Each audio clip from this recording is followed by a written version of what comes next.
The city of today is a junction where people are always on the move.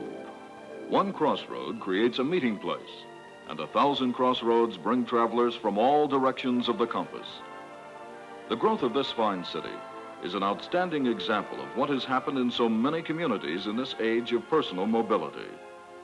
The freedom which the automobile has given us to move from place to place has helped to free our minds. Sleepy villages have become dynamic centers of industry and commerce, of education and culture. Basically, the automobile aids the traveler, and in so doing has brought about many far-reaching results. More than just a means of transportation, it is also a real tool of communication. Communication spreads knowledge, and knowledge is the builder of change. But change is not easily achieved. Often, it is a cycle of events fired by a single idea. One important idea of this century was the application of the internal combustion engine to the automobile. In Chicago, there's an exhibit at the Museum of Science and Industry. It portrays the changes in the American Crossroads as well as anything in the history books. Changes primarily due to the automobile. Let's drop in and look back over the years.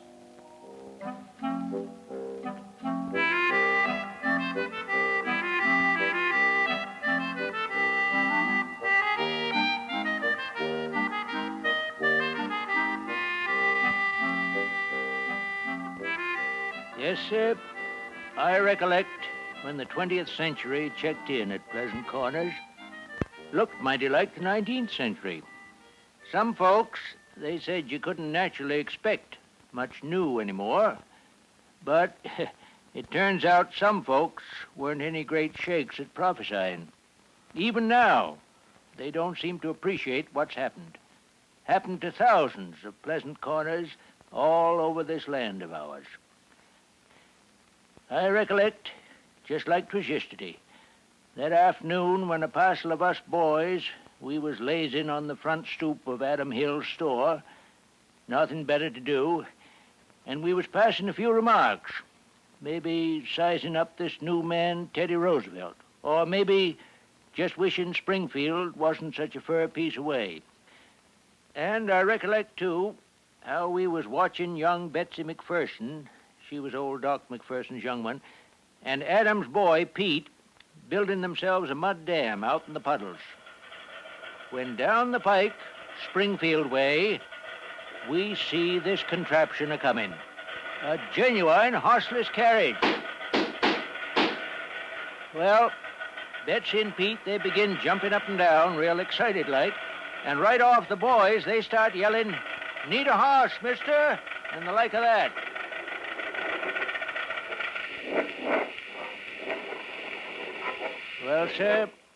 Well, sir, it couldn't have happened more comical. That buggy just sets down in its traces, right in front of Jim Barnes' blacksmith shop. Wouldn't budge an inch. Jim, he come a-running out, but he don't know beans about engines. Fella driving, he knows less. And the upshot is, danged if he don't have to get a horse. All of us felt right sorry for that fella, wasting his money on a fool device like that. Well, sir, it must have been along about 1908 that them horseless buggies, they began bounding by so often, maybe two in the same day, that Jim Barnes, he went and built himself a garage and started tinkering with engines regular. Never could make one go, though. Well, in 1914, the state surfaced the Springfield Pike. You'd be surprised after that how townsfolk started nosing out our way. Following year, they built the steel bridge and fixed up the Smithtown Road. Darned if some city fella didn't sell old John Marshall the idea of putting up some city-fied, bungalows. Bungalows on his land. All of us felt mighty sorry for old John. Leastways, we did until townsfolk started buying the darn things, and old John built his new barn and all. How was we to know that city folks had that crazy notion of working one place and sleeping t'other? That meat market next to Hill's store, Adam put that up for his son Pete. He figured Pete and Betsy maybe could someday make a nice living out of it. And I guess they would have, too, excepting for Pete's enlisting and going right off to France. Well, that was the year we got a post office. And then that telegram about Pete come from the War Department. As if that wasn't trouble enough for poor Betsy, old Doc McPherson, he caught the flu. Real bad, too. Wouldn't stay down no more'n a cowlick. And finally, Betsy, she had to carry her dad off to the mountains. One lucky thing, though, was she managed to sell the old McPherson place to John Craig and his banker friends. Well, old Doc died the summer they built another room on the school. After a bit, Betsy came back to Pleasant Corners. But it wasn't the same Betsy. First thing we knew, she up and married a queer duck named Harris. We all felt sorry for her, especially when we got news about Pete only being a prisoner. But she went right ahead, trying to make a go of a marriage. Even put up a little lunchroom for Harris down the pike with what was left of her money. Seems like, though, he'd rather drive the county gravel truck when he could work at all. So she pitched in and run the lunchroom herself. She always was a plucky one. Good, sinewy stuff in Pleasant Corners, and it only needed that crazy, one-lunged buggy to bring it out. When you sized up 1920 against that sleepy crossroads of 1900, you realized that we'd come a long way. Maybe it didn't stack up much alongside of big towns with factories and such, but you can bet the activity of all the Pleasant Corners in the country, that meant a lot of orders placed in Chicago and St. Louis and New York. Of course, John Craig over at the First National, he said when the country got back to normalcy, you couldn't look for things changing near so fast. He said 1920 motor cars was just about as good as engineers could make. It's pretty, too. And that with so many already on the road, why, it was foolish to expect people to keep on buying a lot of new ones. You know, I just sort of wish old John Craig, he could have stayed around to see what happened. Though I expect he'd still be croaking the same tune. Well, sir, things really started popping just after he died, long about 25, that was.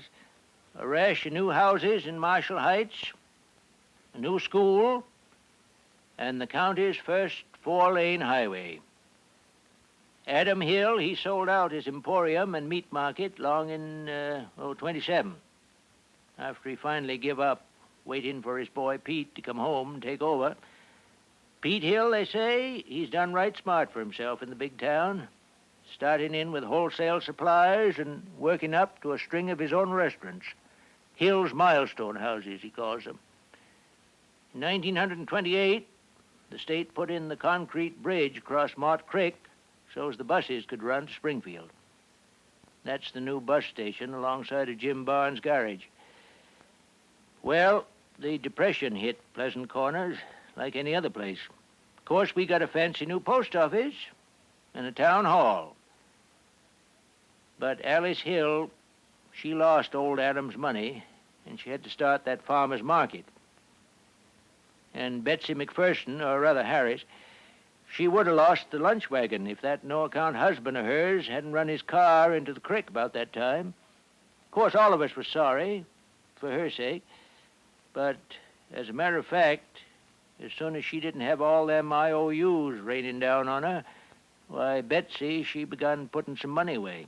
And 'twasn't long before she bought a Hill's Milestone House franchise and the Siesta Motel down the pike there.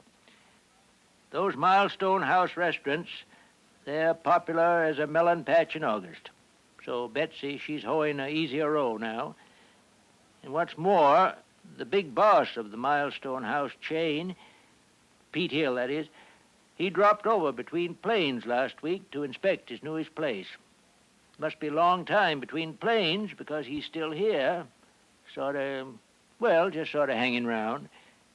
You know, 'twouldn't surprise me one bit if Betsy and Pete Hill got married after all. Well, that about brings us up to date on Pleasant Corners. They went and rebuilt the theater, and we got our own police department now, standing over there by the traffic light, facing Jim Barnes' new service station and showroom. Of course, we still have our John Craigs, and I guess it's surprising that I ain't one of 'em at my age. But you know, I still figure tomorrow is bound to be a lot better than today. It may not be men and motors, or men and airplanes, or men and atoms, but it will be men and something. Our country still has its ability to create and work and build. It's just now gathering itself together for its next spring forward. And boy, I'd sure like to be here to see that jump.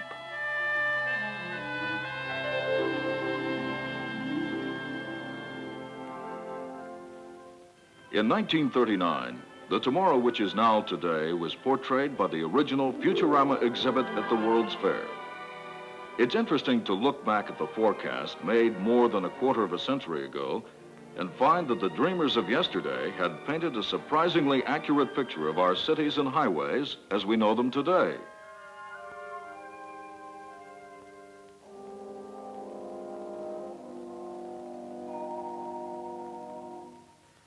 Imagine the wonderful world of tomorrow if the creators of Futurama 2 at the 1964 World's Fair are as accurate in their forecast. They said we would have thriving villages and cities in the land of the Arctic and Antarctic, crossroads of progress in areas that were once steaming jungles, and towns and motels located far under the sea. Even as we're talking here, the moon has become a target of exploration. Can this be the Pleasant Corners of tomorrow? Anything is possible when we look beyond the contemporary and imagine things as we would like them to be. After all, our future begins with our imagination and our inventiveness. As dusk softens the silhouettes of towers in our great cities, we see the full-scale reality of what far-sighted dreamers envisioned in miniature models only a generation ago. The automobile has immeasurably helped shape the way we live today. Many other new ideas are bound to help advance the world of tomorrow. Whether they come from a single individual or teams of professionals, one thing for sure, man is continually striving to make the world a better place in which to live. And there is every reason to believe that our progress over the past few decades will be even more accelerated and exciting in the years to come.